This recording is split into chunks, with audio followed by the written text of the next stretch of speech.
a los estudios económicos y en la Universidad de Bolonia cursó diversos maestrías que le permiten tener hoy un amplio bagaje de conocimientos que le permiten descubrir o profundizar en la vida de Silvio Gesell, siendo presidente de la Asociación de Silvio Gesell, y que le permitió escribir un libro que creo que es emblemático entre la bibliografía económica del país, como es aquel que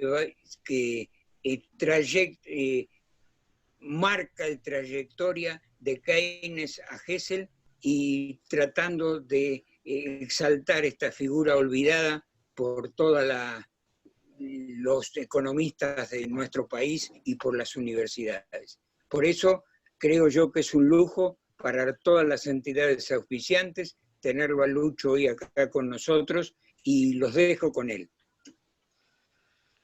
Bueno, muchas gracias, Eduardo, muchas gracias. Es un honor. No sé si, Marcelo, vos querías decir algo o... Adelante, vos haces tu desarrollo y después hacemos algún espacio de comentarios y preguntas. Adelante. Bueno, muchas gracias de nuevo, Eduardo, y reitero que me siento muy identificado con este grupo de amigos y compañeros. Realmente siempre hemos hablado abiertamente, aprendemos mucho unos de otros. Creo que esto es importante. Nos reunimos periódicamente y bueno, realmente que uno disfruta de esto. Así que, dicho esto, paso a hablar de Silvio Gesell y de la historia argentina. No se podrían desvincular. Y para arrancar y llamar un poco la atención, vamos a encontrar un poco de este pasado un poco inédito, para proyectarlo al presente y al futuro, sobre todo al futuro que está viniendo. ¿Cuál es la vigencia de Silvio Gesell? Que esto, hasta inclusive a mí me sorprende, cómo en el exterior se habla de Silvio Gesell.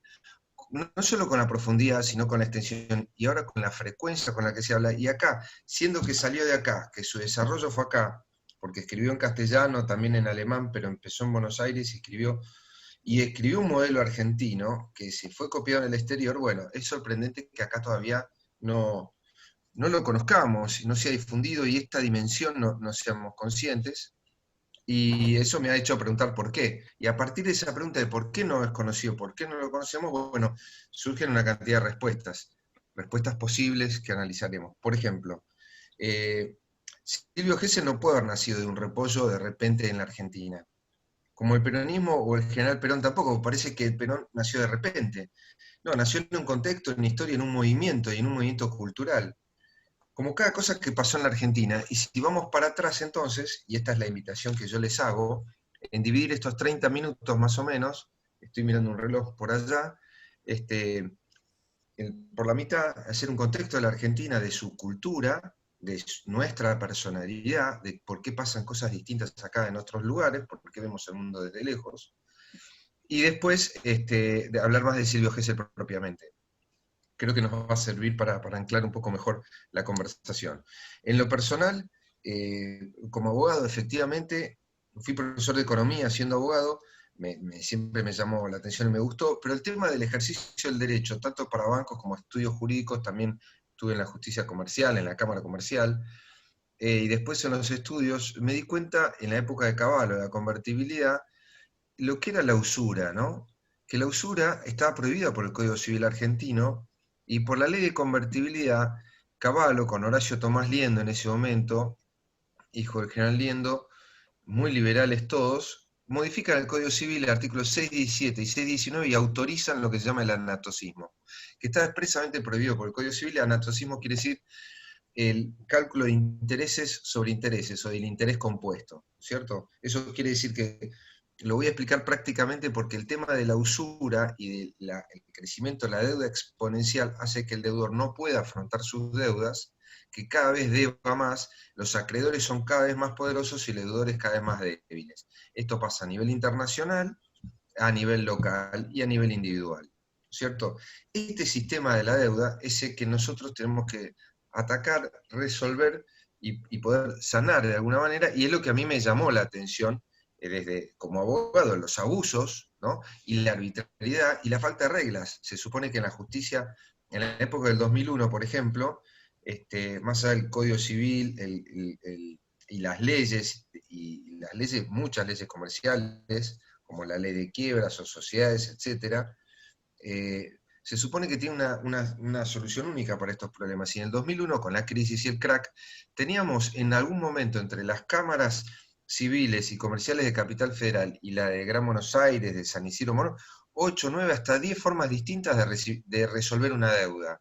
Ustedes se acordarán, la evaluación, el 1 a 1, 3 a 1, 4 a 1, esfuerzo compartido, la deuda sigue en dólares, bueno, en fin, había muchas formas de calcular lo mismo, y la deuda era una sola y el acreedor era una solo, y lo mismo se calculaba de 8 formas diferentes, de acuerdo a, no solo el tribunal, a la Cámara de Apelaciones que te tocara. O sea, realmente inasible, no existía como tal derecho de propiedad, se explica generalmente como que el derecho de propiedad es una cosa concreta, y acá teníamos 8 cosas concretas, y una era 4 veces mayor que la otra. No había derecho de propiedad, no había objetividad, no había forma de cálculo, no había una cosa que se debía. Con lo cual, el derecho en sí mismo, que se basa en el derecho de propiedad, como su nombre lo indica, y a su vez en el dinero, me llevó a investigar cuál era la naturaleza del dinero. Y siguiendo esta investigación, los abogados entendemos lo que es naturaleza jurídica para entender un instituto, una institución, de qué se trata, y la naturaleza jurídica del dinero no existe. Tampoco existe una definición del dinero, no sé si se fijaron. ¿Alguien la encontró o la buscó alguna vez? Hay mucha definición de dinero, pero no hay una definición legal. Al dinero se lo describe por sus funciones o sus efectos, conocidos como es la unidad de cuenta, ¿no es cierto? Reserva de valor, porque es una unidad de ahorro, y de intercambio, porque nos sirve para intercambiar. Hay algunas otras funciones, básicamente esas 3. Perfecto, estamos todos de acuerdo, así lo dicen los manuales, en todas las carreras. Bueno, y entonces, ¿qué es el dinero? Bueno, no se nos importa porque sabemos las funciones que cumple, pero ¿qué es el dinero? Bueno, pueden ser muchas cosas. Lo que digo es, no vamos a hablar del dinero, sino de un poco de la historia de cómo llegamos a Silvio Gesell, que el dinero en sí mismo se define de acuerdo a lo que las leyes definen que es. Y una cosa es de acuerdo a los efectos que produce. Es decir, que el régimen jurídico del dinero está por el Código Civil y el Código Comercial, pero también por la Ley de Entidades Financieras, ¿no? O la Ley de Bancos. El Banco Central, por supuesto, habla del tema, porque el Banco Central es el que rige y el que justamente regula el funcionamiento del dinero, del crédito en general, de las entidades que emiten dinero, en fin, los bancos, etcétera, etcétera. Ley de entidades financieras, la ley de cheque, pagaré. Bueno, eso es concretamente lo que regula el funcionamiento. ¿Y la usura de dónde viene? Y la usura viene de la falta de regulación. Cuando los intereses se capitalizan, esto quiere decir, brevemente lo explico, yo tengo una deuda de 100 pesos a un año al 10%. Quiere decir que a fin de año debo 110. Si no lo puedo pagar, o no lo quiero pagar, en definitiva, esos 10 de interés se suman a los 100 pesos. Entonces, para el año siguiente, al 10%, yo ahora debo, en vez de 110, deberé 111 más 110. Es decir, debo el 10% sobre 110, es decir, 11 pesos. Antes debía 10, ahora 11, y así sigue la curva. Entonces, en la Argentina, cada refinanciación de deuda, como la que acaba de finalizar, y otras anteriores, implica que vamos capitalizando los intereses que no pudimos pagar, o se refinancian, pero en definitiva la deuda siempre es mayor a la anterior, y se va pateando para adelante porque el país, por distintos motivos, no consigue cancelarla. Entonces, esto pasa también en la deuda de las familias, las privadas, las empresas y a nivel internacional. No hay tribunales internacionales, etcétera, etcétera. ¿Qué es lo que propone Silvio Gesell? Bueno, Silvio Gesell propone el dinero natural. ¿Qué es el dinero natural? Bueno, el dinero natural, y descubre varias propiedades del dinero, surge lo que él llama la economía del orden natural en la economía. Y dice que nosotros como seres humanos y como sociedad somos entidades biológicas, por lo tanto, el dinero o la producción debe reflejar, digamos, los niveles de crecimiento biológico que se ven en la naturaleza, en los árboles, animales, en el funcionamiento de los ecosistemas y también de los ecosistemas humanos. Nosotros tenemos un nacimiento, una rápida aceleración de adolescente, joven y morimos de viejo. Pero con el dinero no pasa eso. El dinero cada vez, o las deudas cada vez valen más, ¿no es cierto? Por el aspecto que estamos explicando de la tasa de interés. Esto no sería conforme a las leyes de la naturaleza, es como una enfermedad, las deudas se van multiplicando, y eso no pasa en la naturaleza. O si pasa, por ejemplo, en el ser humano, podemos hablar de un cáncer o una enfermedad. Esto a nivel colectivo y a nivel social pasa lo mismo. ¿Cómo funciona el dinero entonces en el colectivo social?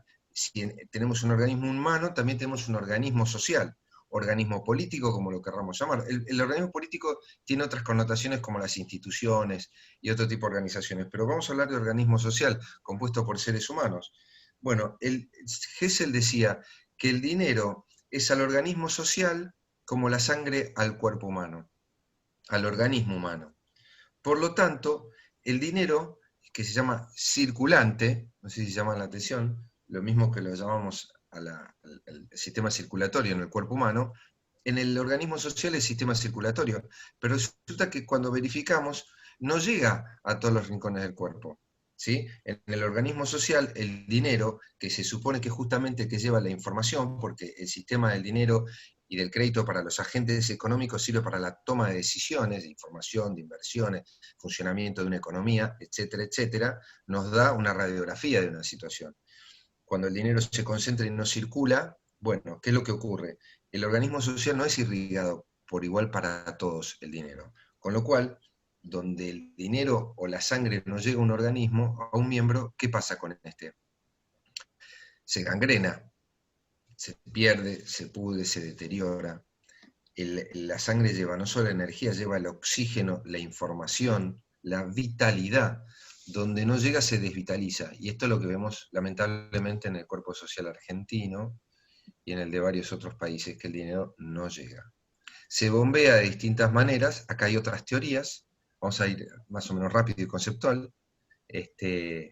Me acuerdo que Felisa me hicieron el comentario muy bien, en algún lugar dijo, bueno, pero la teoría monetaria moderna, que es lo que se está hablando ahora, ya lo había dicho Silvio Gesell. Sí, efectivamente es así, y acá lo desconocíamos. Y además tiene algunos defectos la teoría monetaria moderna, que voy a ver si tengo tiempo de decirlo, que lo de Silvio Gesell no tenía. O sea, realmente tenemos un núcleo de conocimiento, no solo en Silvio Gesell, sino otros pensadores argentinos, en escuelas argentinas, culturales de pensadores que no conocemos bien. Bueno, dicho esto, poniendo en contexto de dónde viene en particular mi interés y en general la utilidad de las propuestas de Silvio Gesell, paso a poner en contexto de historia argentina, porque yo lo vinculo esto con nuestra identidad, nuestra historia cultural, si ustedes me permiten, a ver si tenemos tiempo, para poner algunos ejemplos de por qué acá ocurren algunas cosas que en otras partes del mundo no, como esto que les voy a contar, que me parece interesante. La Argentina, digamos, se puede originar como un virreinato español, pero nace en 1776 con el virreinato del Río de la Plata. En ese año se crean los Estados Unidos de Norteamérica. En el mismo año, el virreinato, de ser algo muy grande, como todo Sudamérica, después de la liberación, hablamos de balcanización, se dividen los grandes puertos en los grandes países que tenemos en Sudamérica, al revés de lo que pasa con Estados Unidos, que multiplica su tamaño.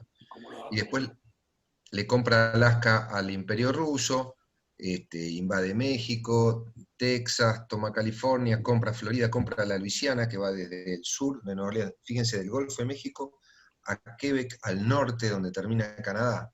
Todo eso era Francia, se lo venden. Y bueno, nosotros nos achicamos, ellos se agrandan, los jesuitas son expulsados, y Adam Smith escribe La riqueza de las naciones, todo el mismo año. Empieza una nueva época.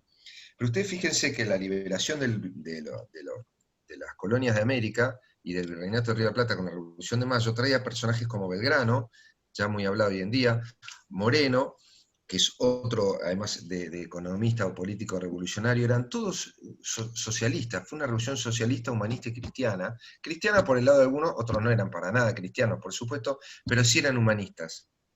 Eso se pierde, ¿sí? Allá en los fondos del tiempo, y vamos perdiendo la perspectiva de esto. Porque esto tiene que ver con Silvio Gesell, porque a Silvio Gesell lo sostiene a través de los años toda esta corriente histórica, cultural, algunos llamarán espiritual, otros llamarán, yo lo llamaría cultural, que pervive a través de los años, inclusive hasta el día de hoy, que es invisible, pero que existe, que tiene que ver con el mate, con el gaucho, con el criollo, con nuestra forma de ser, con nuestro vínculo con el campo y la naturaleza, y por quienes nos antecedieron en esa cultura. Entonces somos una mezcla de culturas europeas y autóctonas, bueno, como lo fueron los españoles que desde España se mezclaban, con los judíos, con los árabes, ¿no? Los moros, la conquista española, que a su vez España es un crisol también, como ustedes saben, de distintas razas que fueron cayendo en la historia, como los vascos, que nadie sabe de dónde vinieron, a la península. Eso se traslada a América, entonces yo creo que ahí tenemos una vitalidad cultural. Digamos, esto tiene un motivo concreto de cultura y política, por eso lo desarrollo. San Martín libera América, los libertadores, digamos, pero la Argentina es la que es el núcleo más fuerte que sostiene en ese momento, cuando andaba todo mal, la epopeya libertadora. Argentina es un país que libera países, no que conquista. Este es otro tema importante. Ya los países conquistan a otros. No fue el caso de Argentina, ni con nuestros vecinos. Y ustedes recordaron los corsarios, y en aquellos momentos marinos argentinos, Brown libera Montevideo, y después Bouchard con Brown hacen los corsarios del Pacífico, y después el gobierno de Buenos Aires los manda a hostigar el tráfico español. Hawái es el primer país del mundo que reconoce la independencia argentina, van por Hawái, la isla del Pacífico Sur, liberan y conquistan California. Ustedes saben que en Los Ángeles, Monterrey, ondeó la bandera argentina, eran unos salvajes, la verdad. Nosotros peleamos contra 4 imperios y ganamos las 4 batallas, las 4 guerras. Ustedes piensen en esa impronta y esa fuerza que no cualquier pueblo puede tener, no solo en la liberación contra España, sino en las 2 invasiones inglesas, nos olvidamos, la tercera con Rosas y Francia, que varias veces nos bloqueó y terminaron perdiendo, y el imperio del Brasil, que era un imperio europeo. El general en jefe era Bereford y la mitad eran mercenarios alemanes, que esto yo no lo sabía de ese ejército cuando estuvo todo el problema de Uruguay, de la banda oriental. Y la Argentina pudo predominar y siempre en general con un sentido de sostén y cultural, y como decía, con su cultura, digamos, fomentando siempre no la conquista, sino la liberación de países, los ideales republicanos, que siempre se sostuvieron muchísimo desde Buenos Aires y desde el interior. En el caso de las banderas centroamericanas, dado que estos corsarios fueron bajando, todos tomaron la bandera argentina. Fíjense los colores, de El Salvador, de Nicaragua, de Guatemala, de Honduras. Costa Rica cambió su bandera, pero era como la bandera argentina. ¿Y esto por qué ocurrió? También creo que no sé si en Norteamérica pasó. Porque éramos los que nos liberábamos en ese momento. El pensamiento económico de ese entonces era fisiócrata, no solo Belgrano, sino hubo otros, españoles y criollos, porque la Argentina producía cueros, ganado, y después, mucho después, las cosechas, pero naturalmente nuestra producción tenía que ver con el campo, y en ese momento la escuela predominante era la fisiocracia, que decía que el origen de la riqueza estaba en la tierra, y cuando yo la proceso y le agrego valor, es un bien económico, y allí creo la riqueza de la nación. Esto es simplificadamente lo que decía Belgrano, que decía que había que agregar valor en origen. Hoy lo seguimos discutiendo todavía esto, lo seguimos discutiendo, pero está desde nuestra independencia. No hemos podido terminar de realizarlo, por motivos de público conocimiento o que cada uno podrá deducir, no es para ahora, pero seguimos con ese tema. Pero esa impronta natural también venía con los jesuitas, y yo siempre pienso en las misiones jesuíticas, donde llegaron a ver, esto es importante culturalmente, porque llegaron a ver 400, 500.000 autóctonos viviendo en las misiones, fueron muy ricas, fueron realmente un reino de Dios en la tierra, como se quería hacer, y las envidias de Europa y de las coronas hicieron que la expulsión de los jesuitas tuviera que ver con eliminar a esos indios libres, porque eran libres, y después pasaron a ser, entre comillas, esclavos, o se vendían como esclavos o iban a las encomiendas españolas. Belgrano toma esa tradición y crea los reglamentos de las misiones, que fue la primera constitución argentina, y ese reglamento, que también liberaba a los indios, digamos, le daba estructura e instituciones económicas. Belgrano propuso el primer Banco Nacional. Esto lo digo porque Gesell y Belgrano tienen muchísimo que ver, y ahora vamos a hablar de su actualidad. Tienen muchísimos parecidos en las propuestas de teoría económica, y no se estudian. A Belgrano casi no se lo estudia hasta ahora, a Gesell se lo desconoce, y cuando estudiamos a los dos vemos qué bien vinculados que están como ensamblados. Llama la atención. Es decir, evidentemente tenemos, y ya adelanto una opinión, una impronta en nuestra academia, en nuestra educación muy europea, por supuesto. Ahora después nuestras clases dirigentes van a estudiar a Estados Unidos, a Harvard, para que piensen como norteamericanos y le resuelvan los problemas norteamericanos, no los nuestros, ¿no? Parece increíble, tenemos fórmulas que acá no funcionan, pero es lo que ocurre. pero pasa con los europeos. Y acá creo que tenemos que rescatar la tradición y la personalidad americana. El marxismo, sin ir más lejos, es eurocéntrico.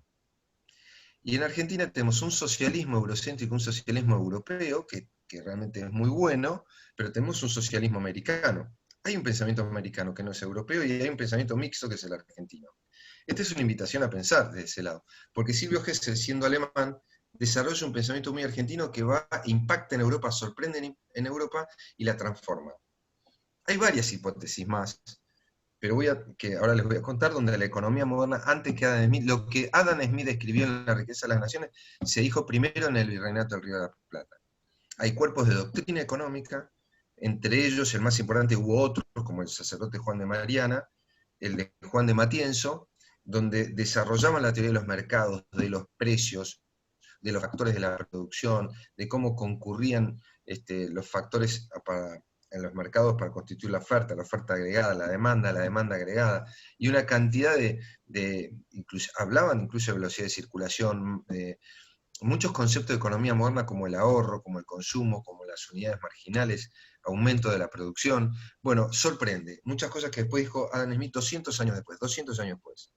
Con lo cual la economía moderna, si esta línea que lo tenemos escrito en el libro de Keynes y Gesell se verifica, es una hipótesis para que la academia la estudie, por supuesto, que nosotros, hilando, como les dije, esta forma de razonamiento que traté de explicar brevemente, cultural argentina, uno descubre cosas que no ve si piensa como un europeo, como pensamos la mayoría de nosotros, que está bien, pero nos falta una parte, y descubrís un mundo que antes no veíamos. Y aparece Juan de Matienzo, Juan de Mariana, varios otros anteriores a Belgrano, y Belgrano.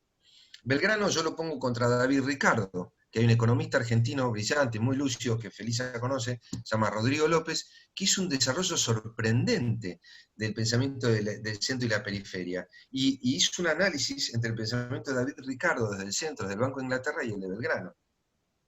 Y Belgrano tuvo adelantos, que después tomó la economía, la teoría económica, porque pensaba distinto, y David Ricardo tuvo errores siendo contemporáneos.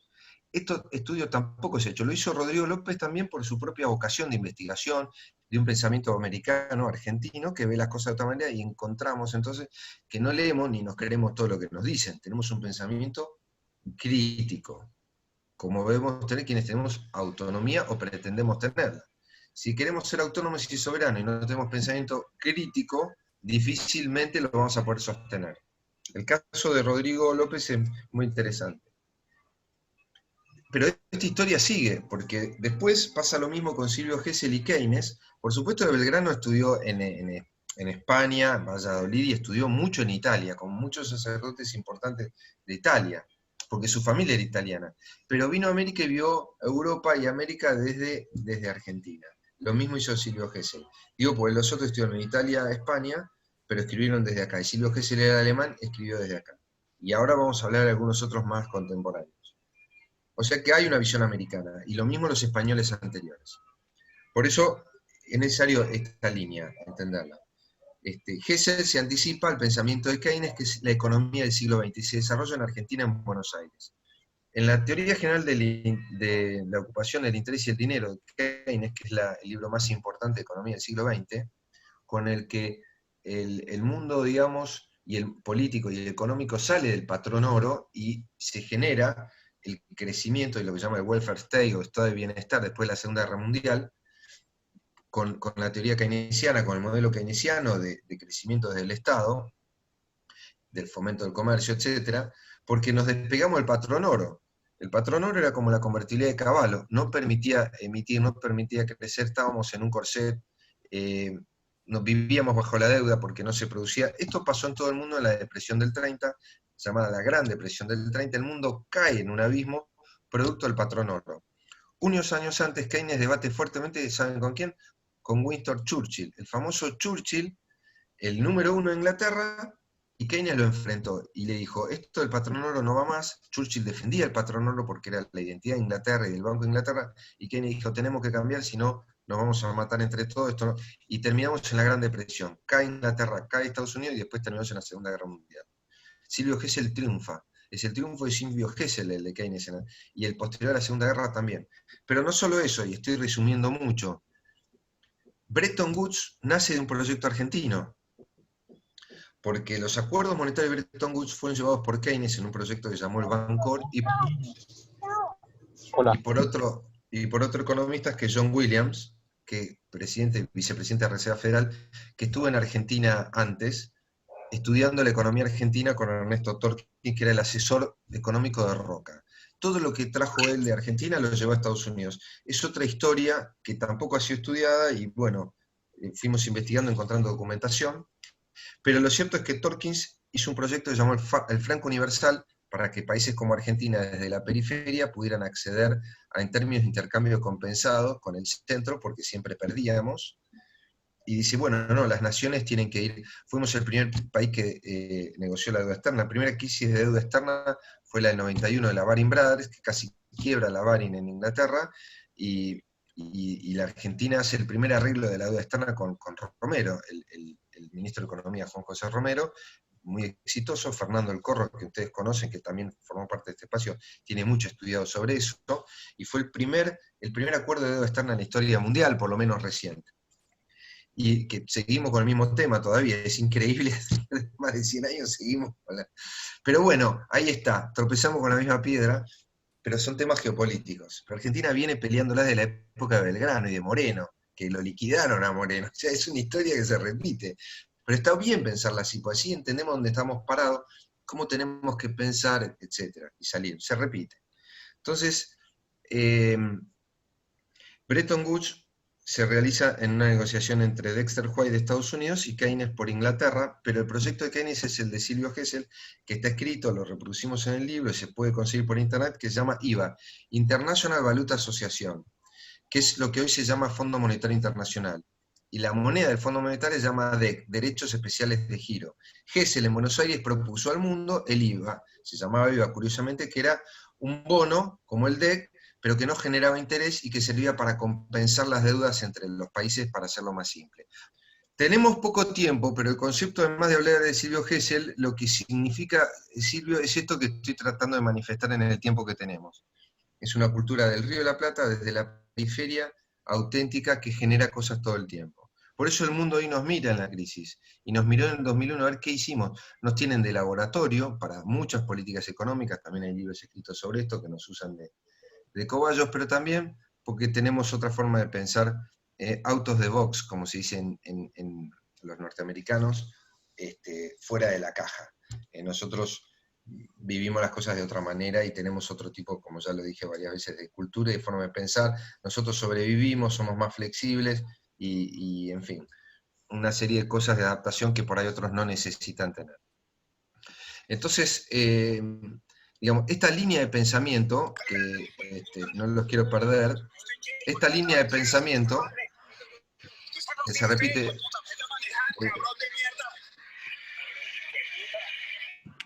estos hijos de putas, otra vez se me echó otro respetuoso, estos de mierda. El Zoom tiene esto que ustedes ya saben que lamentablemente a veces los hackean, ¿no? Y siguiendo con esta línea, y después, por supuesto, lo debatiremos, iremos a preguntas, tenemos varios casos más. Y hay cosas que tenemos que cuestionar. Muy brevemente voy a mencionar una, entre ellos la propuesta económica de la Revolución de Mayo. Ustedes recuerden que en esta rápida evolución que quiero sostener, está la Asamblea del año 13. La Argentina es el país primero del mundo, o por lo menos americano o moderno, que libera la esclavitud. Creamos una moneda, fue la primera constitución, 1813. O sea, realmente muy adelantados. Por este pensamiento que yo creo tiene que ver con la Universidad de Córdoba, con la de Chuquisaca, muy cristiana, muy socialista en este sentido humanista, y porque estuvieron los jesuitas. Esto es una deducción que yo hago, y son patrones que si uno no los analiza, verifica. La Universidad de Chuquisaca, que es Sucre ahora, la luminaria de América, salieron varios revolucionarios, etc. Este pensamiento, con el pensamiento criollo, es el que nos inunda a todos, nos habita, y yo creo que es el que tenemos que rescatar para volver al tema de la identidad americana. Ahora lo tenemos al Papa, justamente, mirá vos qué casualidad, que además de jesuita es argentino y peronista, ¿no? Y es malvinero, es decir, es muy representativo, y no es casualidad, ¿no? Y cuando él habla Yo creo que esto y es producto de la educación pública argentina en todas sus instancias, era químico, es decir, pensamiento científico.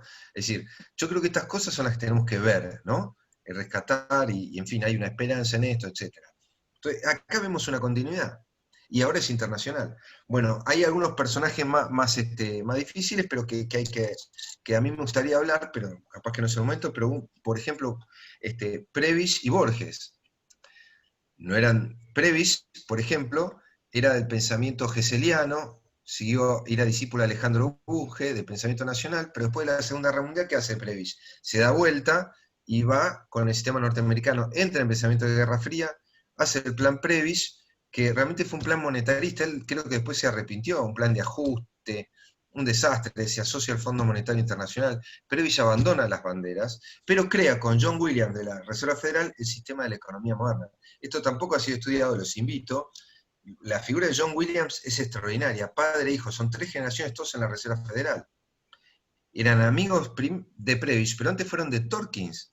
Entonces Torkins antes de la guerra y Previs después son los que crean el orden económico internacional. ¿Me lo van a creer o no?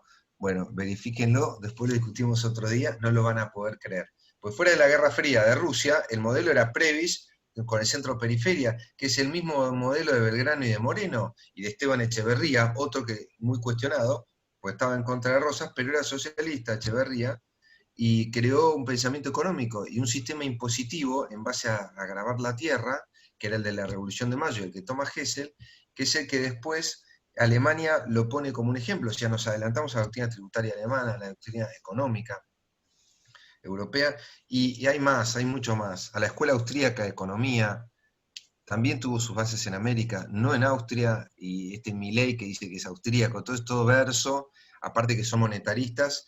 Hay un problema que ellos mismos han terminado reconociendo, algunos que ellos nacen en la Universidad de Salamanca, en la escolástica española, no en Austria. Pero la escolástica española se vincula con América. Es extraordinaria la historia nuestra, es extraordinaria, pero tenemos un pensamiento academicista entre las academias y el pensamiento europeísta, tenemos el problema de no podemos ver la realidad. Obvio, si nunca nadie vio el color verde, no sabe cómo es el verde. Y es lógico. Por eso a veces uno se achaca contra los economistas, etc. Y bueno, lo que pasa es que nadie aprendió mirando verde, ¿no es cierto? Hay que descubrirlo. Pero bueno, así ahí estamos, ahí estamos. Y ahora estamos en la pandemia, en un punto disruptivo, y otra vez saldremos al frente, inventaremos algo. Y yo creo que es una oportunidad. Siempre que al hemisferio norte le fue mal, a nosotros nos fue bien. Es que lamentablemente es así, no hay para todo. Bueno, que les vaya mal, perdón, ¿no? Iba a decir, no, lo lamento, nadie quiere la maldad de nadie, pero a ver, la verdad es que la Argentina siempre le fue bien cuando al hemisferio norte le va mal. Hay guerras o entran en crisis. En la Segunda Guerra, en la Depresión, lo mismo en el siglo XIX, en la Guerra Franco-Prusiana, la Argentina emerge, y lo mismo va a pasar ahora, con Sudamérica en general y Argentina.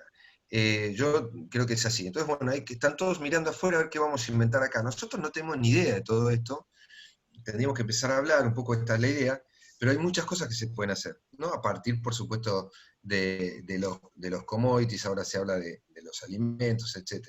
Pero todavía hay mucho por organizarse en Argentina, con lo cual, bueno, las posibilidades están ahí. Y bueno, están mirando a ver qué inventamos. Nosotros todavía tenemos que darnos cuenta de eso, pero algo se nos va a ocurrir como siempre. Y algo, espero, cuando el mundo esté distraído mirando para otro lado, ahí tenemos que aprovechar.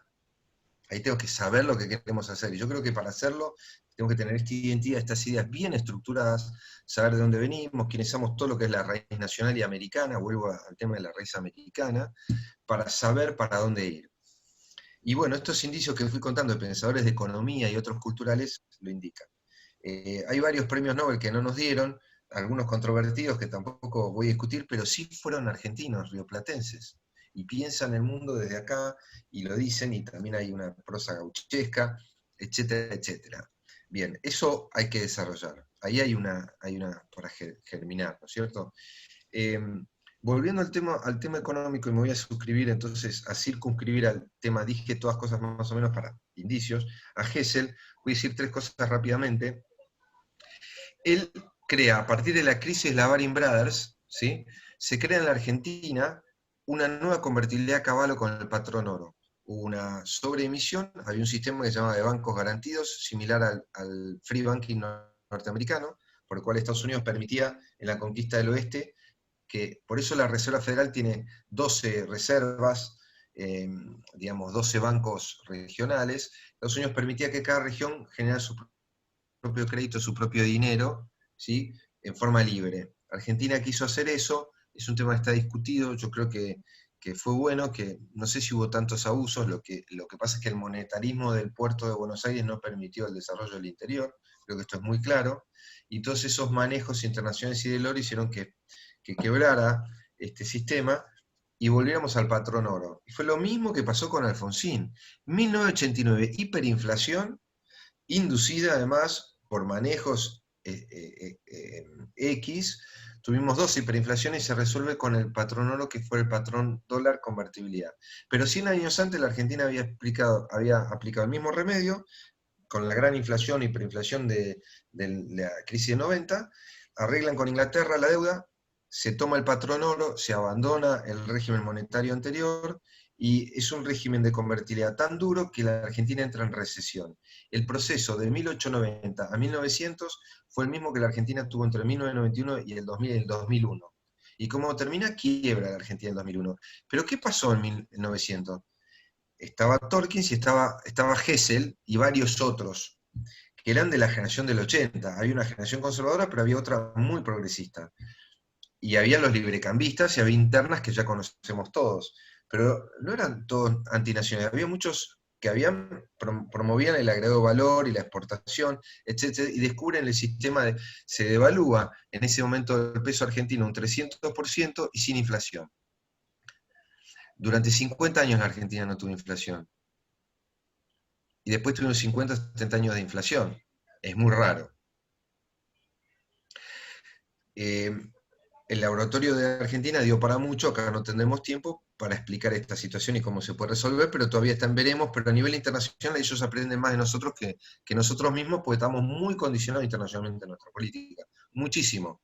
Ni tenemos Banco Nacional de Desarrollo, como sabe muy bien Eduardo, que cada vez nos informa o cómo se hizo quebrar, y tenemos que pedirle al BID, a los organismos internacionales, o sea, somos dependientes hasta para nuestro propio desarrollo. Perdimos esa autonomía y bueno, así son las cosas en el orden internacional. La cuestión es que en esa época, en el 1900, pasó lo mismo que con el Plan Lavagna. Tuvimos una devaluación, ustedes recordarán, 300% sin inflación durante 5 años.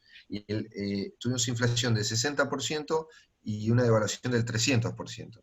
El país creció muchísimo y tuvimos superávit gemelos. Quiere decir que producíamos más de lo que consumíamos, no nos endeudábamos.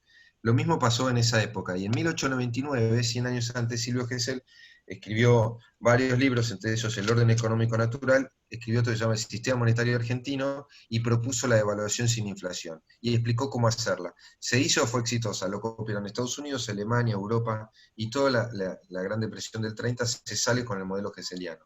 El New Deal de Roosevelt es el modelo que usó Roca para desembocar en las glorias del centenario en Argentina. Fue una política keynesiana. Y nadie lo ha estudiado, ni siquiera las universidades nacionales, menos las privadas que son monetaristas, porque yo creo que tenemos una visión, digamos, en ese sentido, digamos, bastante condicionada, y hay elementos y documentos que no estábamos. Yo viajé a Alemania, viajé allá, viajé acá, y encontré documentos que eran desconocidos, inéditos. Por eso fue fácil reconstruir esto, pero no estaban al acceso público, por eso era difícil investigar esto que les estoy contando, porque no estaba disponible. Están los libros, hay un montón de indicios, pero no fueron investigados, pero con la documentación que conseguimos lo pudimos hacer. Dicho esto, la Argentina muestra cómo salir de una crisis y el mundo la sigue. Nuestra hipótesis, que también pasó antes de Adam Smith y con Belgrano, también hubo desarrollos propios, y con la crisis actual que se ve, la Argentina, hay una explosión de monedas complementarias, acá mal llamadas cuasimonedas, porque no lo son. En el mundo hablan del modelo argentino, en Alemania también, monedas regionales, sistemas monetarios sin interés. ¿Cuál es la diferencia de las mal llamadas?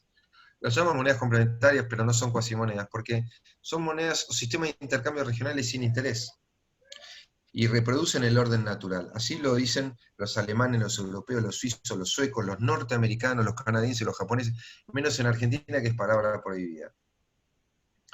Y la verdad es que más allá de lo que pensamos, si ustedes recordaron lo que pasó en el 2001, antes y después los patacones nos salvaron de la crisis, quizás de la disolución nacional. Porque los patacones fueron un aire de oxígeno, de energía, de renovación, de reactivación económica brutal, exitosísima. Ahí tenemos unos, por ejemplo, índices que mostraban que en el 2002 la Argentina aumentó la recaudación un 80% en 10 meses. Casi duplicó la recaudación en un año, en plena crisis, por los patacones, que todo el mundo se los sacaba de encima, por más no era moneda bancaria. Entonces, bueno, yo le encajo los patacones que van ahí y me quedo con los dólares y los pesos. Y lo que pasaba con eso, ¿qué era lo que pasaba? Que con Eduardo le hemos hablado mucho. Y el dinero circulaba, que era lo que quería Gesell, que circule el dinero, porque si no se gangrena el cuerpo y el cuerpo social. ¿Y qué pasaba con los patacones? Y la verdad es que yo me quedo con los pesos, con el oro, y le encajo los patacones el otro, y me los saco encima. Todo el mundo se sacaba encima los patacones porque no valían, nadie los quería tener, y se reactivó toda la economía. YPF empezó a aceptar los patacones para pagar la nafta, el Estado, los proveedores podían pagar el combustible, y cuando pagaron los servicios públicos ya, listo, funcionó todo el circuito económico. Chao, y ahí todos empezaron a ganar más, se reactivó y aumentó la recaudación, baja el déficit, baja la deuda. Fue extraordinario. O no se puede hablar, o los diarios no lo permiten, o como fuera, esto no fue estudiado. Y cuando uno habla de esto, dice, no, vuelven las cuasimonedas. Hay un tema federal, nacional y un orden jurídico, pero conceptualmente la moneda complementaria, que eran sistemas municipales o regionales, salvaron al país, y uno dice, uy, qué horrible volver a eso a los clubes de trueque. Pero en realidad lo que ocurrió es que nosotros tenemos un mal recuerdo por lo que pasó con el sistema económico, no por el club del trueque que salvó a 1 o 2 millones de personas, o 3 millones de forma autogestionada. ¿Y qué pasó? El modelo del club del trueque fue a Europa. Hoy Europa tiene el mismo problema que la convertibilidad argentina con el euro. ¿Qué es lo que pasa? Que la convertibilidad hacía un vaciamiento del interior y de los pueblos del interior. Los bancos consolidaban balances en Buenos Aires, todo el sistema financiero consolida en Buenos Aires, todo el sistema económico de coparticipación consolida en Buenos Aires, y ese dinero después se va al exterior, se fuga. O por el régimen de convertibilidad va secando al interior. Ustedes saben que la moneda apreciada hace que cuando nosotros devaluamos sin inflación se reactiva la economía, cuando la moneda está muy apreciada se paraliza la economía y funciona con deuda. Y en el interior esto es peor. Con lo que quiero significar es que la economía empieza a quebrar con la convertibilidad, se funciona con deuda, porque no produce lo suficiente, solo con deuda, y entonces entramos en la quiebra del 2001, y se generan antes de eso, en el 95, 97, los clubes de trueque. Entonces la gente dice, no volvamos a los clubes de trueque, qué horror, las cuasimonedas nos arruinan. No, eso no fue lo que nos arruinó, fue lo que nos salvó. Lo que nos arruinó fue el sistema económico financiero de ese momento, que no supo salir de la trampa. Entonces lo que fue el remedio se lo confunde con la enfermedad, y lo que fue la enfermedad con el remedio, como si el sistema bancario fuera la solución, lamentablemente, o financiero. Estoy simplificando, por supuesto, para tratar de ser claro. ¿Y con esto qué quiere decir? Proyecto al futuro. El mundo está en crisis, en pandemia, quieren sistemas monetarios, circuitos económicos nuevos. ¿Y qué hace el euro, que es otro cepo como la convertida del dólar? Emite euros, porque ellos pueden, nosotros no podíamos, ¿sí? Para que circule la economía. Igual hay algunos problemas ahora porque no está circulando todo el dinero, se acumula en los colchones, como está pasando un poco acá. Pero bueno, lo están haciendo porque lo pueden hacer.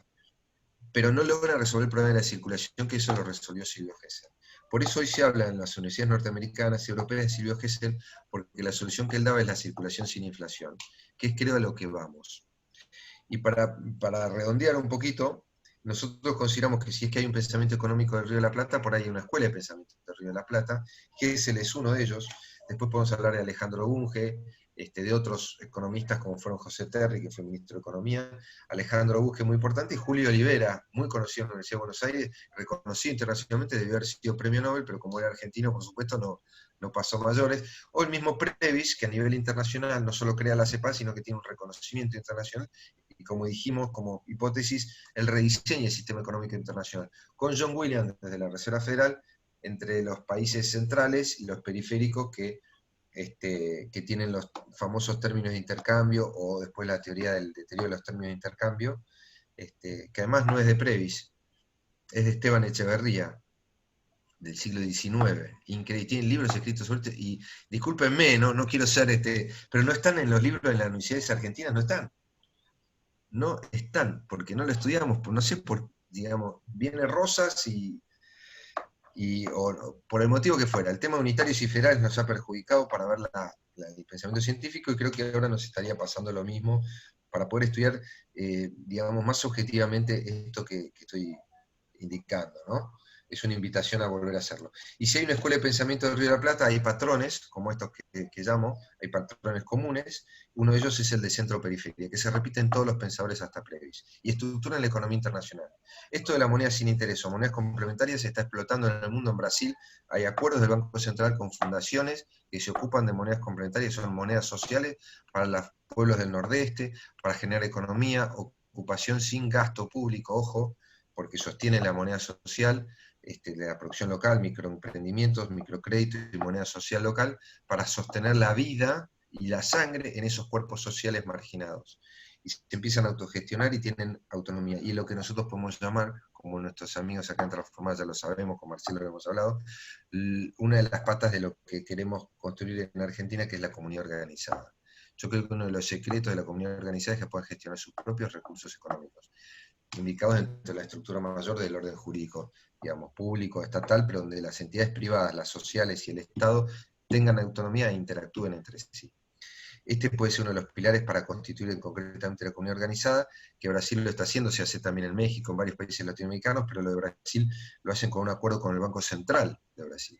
Así que bueno, acá estamos lejos de todo, pero lo positivo es que está todo por hacer, está ahí a la mano, lo podemos hacer.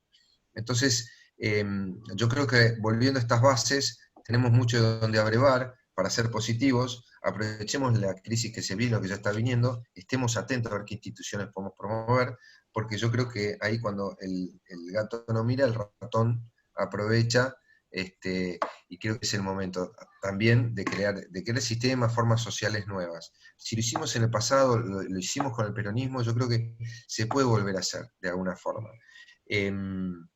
Hay algunos patrones, y con esto voy cerrando, el de Silvio Gesell, que descubre conceptos que siguen hasta el día de la fecha, y él escribe una orden señera que se llama el orden económico natural por libre tierra y libre moneda.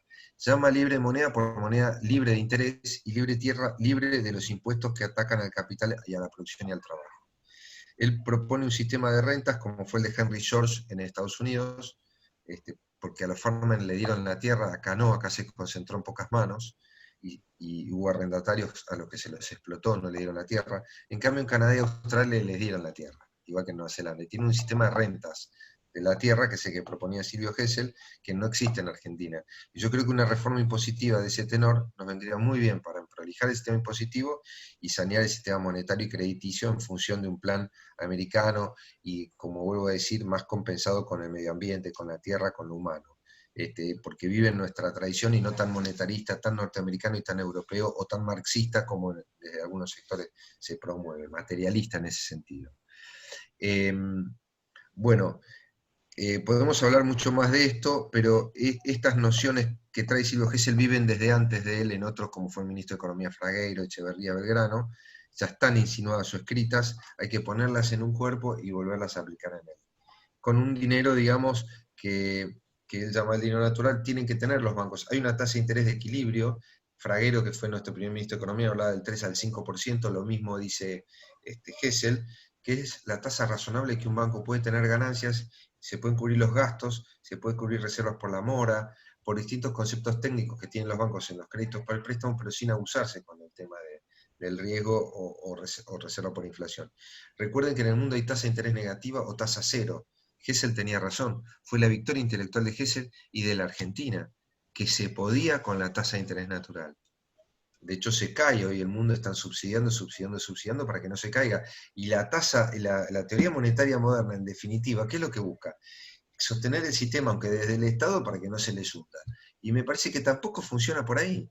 Para que no se hunda el sistema no hay que seguir inyectándole dinero crédito, sino que hay que hacer un orden económico natural con un dinero circulatorio de otra naturaleza, que hoy se puede diseñar. Hay tecnología, hay un pensamiento, hay doctrina que hay que rescatar, hay que articular para poder llevarlas a la práctica. Esto es un tema político difícil, ya sabemos que está el sistema financiero, pero hay lugar para todos.